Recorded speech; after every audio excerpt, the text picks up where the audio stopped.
Along with Brett Taveau, this is Jesse Newell. Brett, nothing gets football coaches more fired up than the run game. The Chiefs, I know you were talking about this. What the Chiefs did in the run game against the Bengals really did fire you up. A lot of good stuff here. I mean, just leaning on the offensive line, textbook Andy Reid, accentuating the strengths of his team and, maximizing the weaknesses of the other team, knowing, how much the Bengals were suffering from injuries from a defensive line perspective and just, leaning on those guys up front to get some really, really important yardage. Imposing their will, and we're going to see a clinic here from Creed Humphrey. We'll get to that. Got 5 clips for you. We'll go through them real quick here, but we'll start with this one. Brett, let's just walk through what you see from this one on one of the early runs from Isaiah Pacheco. Yeah, so this is a wide zone here, or outside zone left. You can kind of see from his footwork, he's, this play is possibly designed to go to the edge. Really hard to know for sure, but his footwork kind of, takes him there. But then Hendrickson's going to set the edge, so this ball is going to, cut back inside. But what you have is a lot of eye candy for the linebackers here. You're going to have motion, and you're going to have,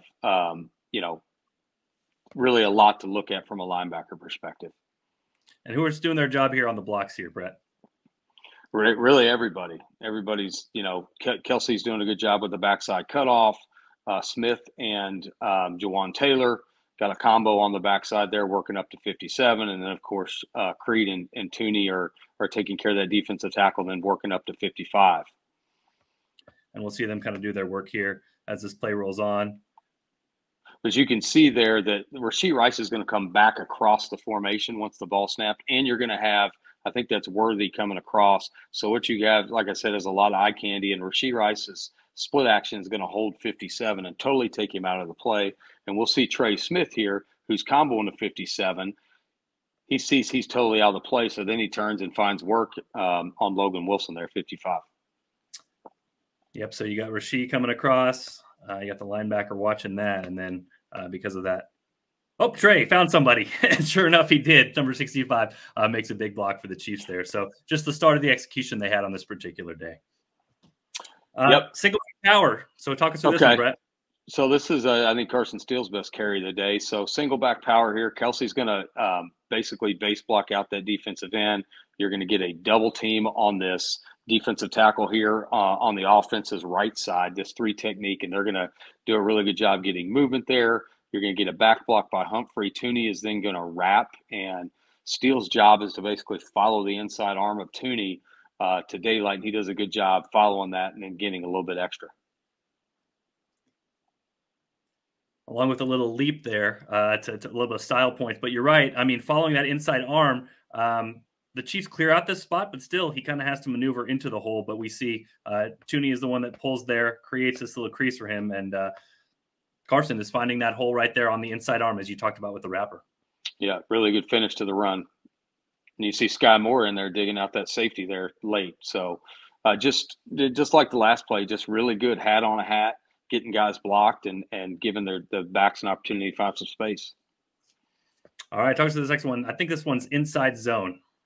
Yeah. So as you see, Worthy's going to come across in motion, and he's going to basically create a very favorable look for the Chiefs. So you're going to get a 5-man box. Count some numbers here, Brett. 1, 2, 3, 4, 5 for the Chiefs. And then when this guy gets out of here for the Bengals, you can talk about 1, 2, 3, 4, 5.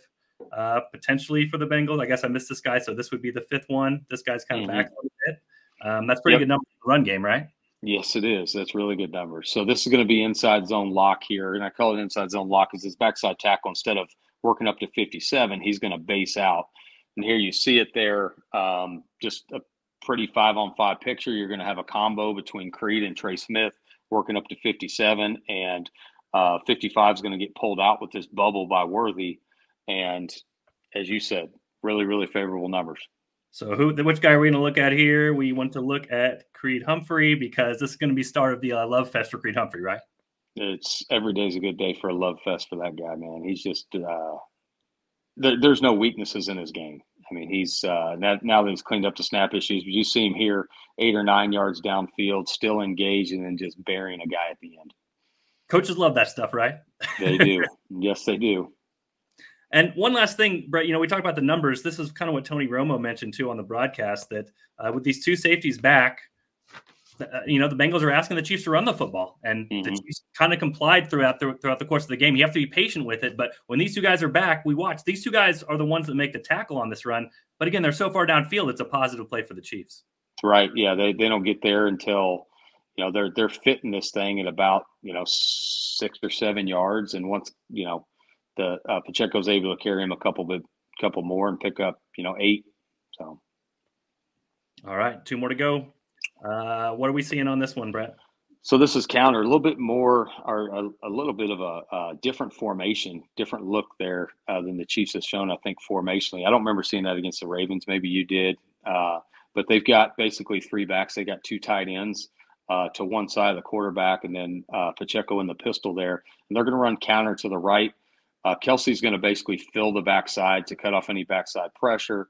Tooney is going to kick this defensive end here. They're going to get a double team between Smith and Taylor. And then Gray is going to wrap for, I believe it's 57 that's going to fit in there. Again, knowing your assignment is really important on this play to be able to open it up. And so the Chiefs guys, like you said, both guys coming through the hole, knowing their assignments and getting proper guys blocked on this particular play.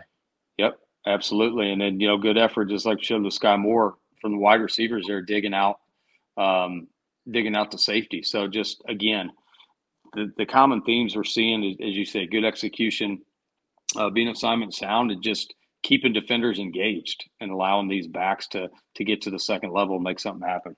You say Sky Moore, is it Rasheed Rice here? Is that the one you're talking about? It's right, Rice here, yeah, with Sky Moore a couple plays ago, but just, examples of them digging out that run support safety. All right, final one for you from the Bengals game. And again, the Chiefs had great yardage in the run game, not as pass game, but another indication of the Chiefs running the football pretty well in this one. Yeah, this is a little bit of a different look here. So most of the time when you run zone out of the shotgun or the sidecar where the back is next to the quarterback, you're generally going to run to the opposite side the back is lined up on. But we just watched counter here. So this is going to give a little bit. Pretend you're Logan Wilson there, 55, and you're looking in the backfield. It looks like counter coming because you see Gray, he just wrapped on the last play.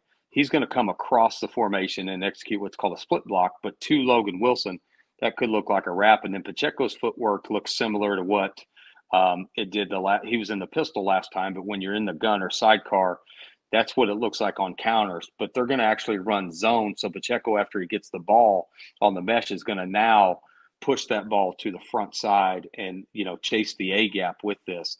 But as you can see, 55 is held by that backfield action, and that's going to give that combo right there between Tooney and Kingsley to work vertical as opposed to him plugging right away, and they're going to get him blocked as a result of that action.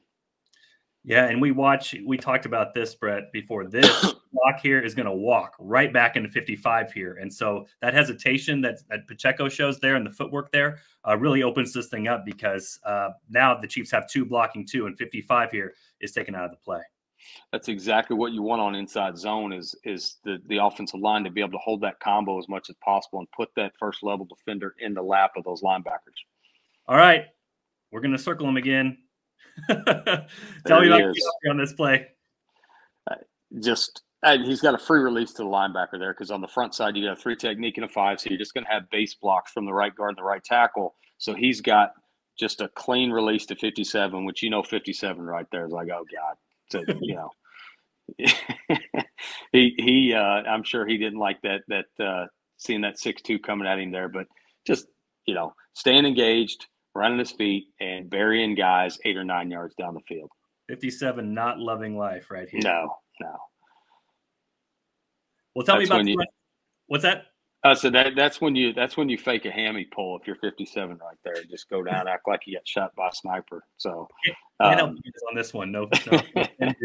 Well, overall, positive things you saw from the run game and some standouts here that you saw watching back some of these great runs from the Chiefs. I mean, really everybody, and I know it's easy to look at the pass protection issues, particularly coming from the left tackle and all the problems Henderson was causing. But it's like, I mean, you're call it a run game clinic. That's what it is. There's so much good stuff, and they the Chiefs were so efficient with the run game that, I think it minimized what they had to accomplish in the pass game. I think it was clear that Cincinnati, they were going to dare the Chiefs to run the ball. And I think just, the Chiefs stayed disciplined with sticking to it and getting some really, really good runs. Be another challenge this week, obviously, without Isaiah Pacheco. But we'll see if the Chiefs can continue that run success that they had in week 2 and push that forward throughout the rest of the season with some of the offensive linemen they have and some of the experienced guys they have under offensive line coach Andy Heck. It's going to wrap it up for the details this week for Jesse and Brett. We'll talk to you guys again next week.